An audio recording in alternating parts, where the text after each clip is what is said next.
The Sleeping Beauty, adapted by Jane Gerard, illustrated by Burgundy Nillis. Once upon a time, in a far-off land, there lived a good king and queen who wanted a child more than anything in the world.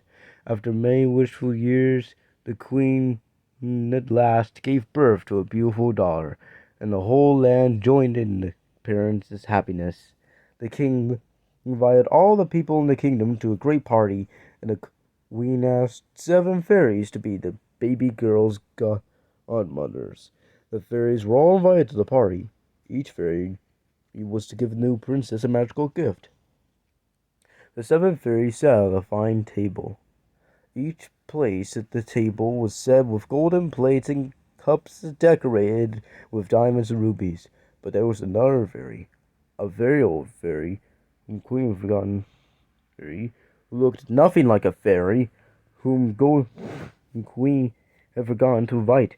As the guests sat down, this fairy appeared among them. She looked nothing like and like I said, she looked nothing like Maleficent. She was very angry at having been forgotten, so the queen apologized and quickly ordered another place set for her. But there were no more golden plates or jeweled cups. The old fairy had to eat off fine china and sip from crystal glass. This made her even angrier than before. The beautiful young lady who sat beside her at the fine table heard the old woman muttering to herself during dinner, and she decided to hide behind the curtains in case the old fairy caused some mischief. Before long, the time came for the godmothers to give their gifts. "I give this child beauty," said the first fairy. "She shall be as good as gold. And she is lovely," said the second fairy godmother. "She shall have happiness in her days," offered the third. The princess was also given gifts of quick mind, dancing, and a feet and a beautiful voice. Then the old lady stepped forward. She was angry, having been forgotten by the queen. "I give this princess a curse. 16th birthday, she will prick her finger on the spin wheel and die." The guests, the king and queen, and the 7 fairies shook with fear at the terrible curse. Then the 7th fairy stepped out from her hiding place. "I cannot take away this curse," she said, "but I can change it. The princess will not die when the spindle pricks her finger. Instead, she will fall into a deep sleep that will last 100 years. A princess will awaken only by the kiss of a king's son." The king and queen found a little comfort in the 7 fairies' gift. The king ordered all the spinning wheels of his kingdom destroyed to try to save his little daughter from the frightful curse. Many years later, on the day of her 16th birthday, the princess, who looked nothing like Princess Aurora, was exploring the castle.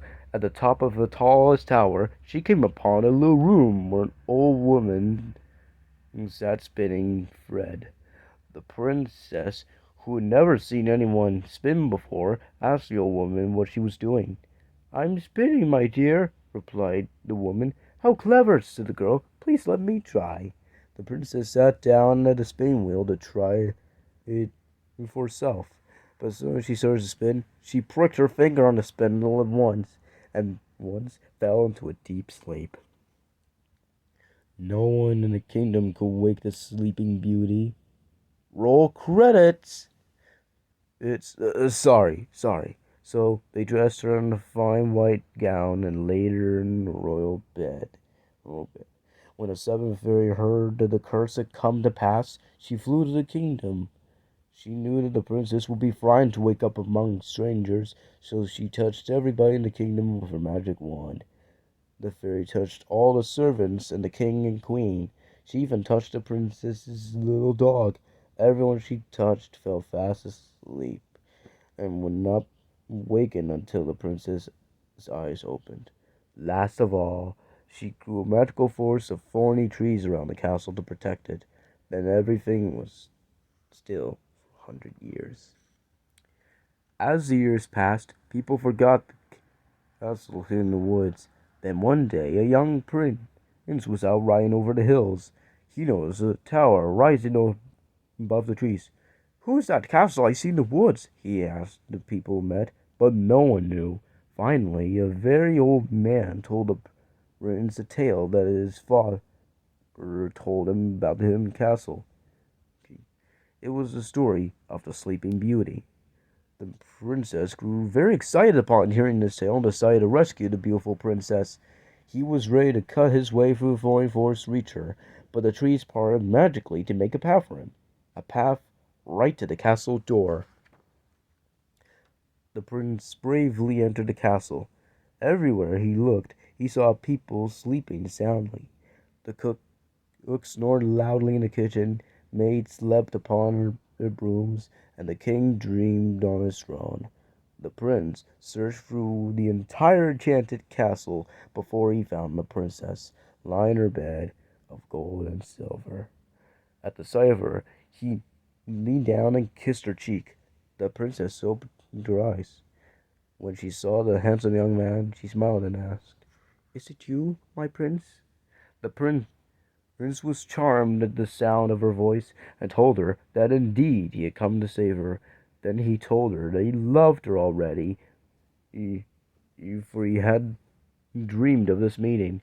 The two spoke for a very long time, but they were so excited and happy for either their words made little sense. The prince and princess were interrupted by a great cheer. The whole castle was awake. The king and queen came to find their daughter, and they thanked the young prince for breaking the enchantment. The king called for a great celebration. The entire kingdom celebrated their awakening with a party that lasted for many days and many nights, since they were not sleeping at all. At the end of the party, the prince and princess were married in the palace, and their life together was happier than they had dreamed possible.